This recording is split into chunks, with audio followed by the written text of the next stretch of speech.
મિત્રો, ઘણી વખત આપણને ચોટ લાગી જતો હોય છે, એટલે કે મૂંઢમાર લાગતો હોય છે અને આપણે દવાખાને જઈએ તો મૂંઢમાર ઉપર સ્નાયુનો દુખાવો હોય છે અને ખાસ કરીને તો પેન કિલર ડૉક્ટર આપણને ટ્રીટમેન્ટ કરતા હોય છે.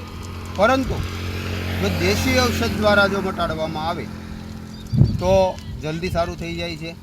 આજે એવી અદ્ભુત વનસ્પતિ છે જે જૂના જમાનામાં કોઈને મૂંઢમાર લાગે, સોજો ચડી ગયો હોય તો જેનો ઉપયોગ કરવામાં આવતો, જે આજે બિલકુલ વિસરાઈ ગઈ છે અને શહેરી વિસ્તારમાં હોય તો મળતી પણ નથી.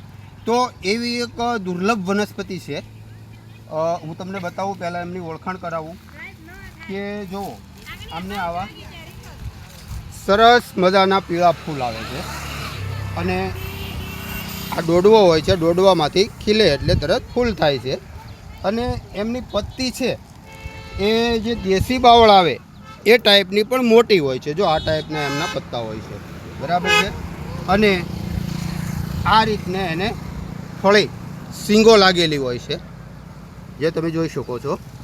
હવે આનો ઉપયોગ કઈ રીતે કરવાનો છે કે કોઈને મૂંઢમાર લાગ્યો હોય તો આમના જે આ ફૂલ છે, આ ફૂલ અને દોડવા લેવાના છે. આને એકદમ પથ્થરમાં લસોટી નાખવાના છે. માત્ર આ દોડવા અને ફૂલ લઈ પથ્થરમાં લસોટી નાખવાના.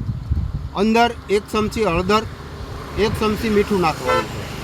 અંદર થોડું પાણી નાખી અને તાપ ઉપર એકદમ ગરમ કરી નાખવાનું છે, ખદખદાવી નાખવાનું છે.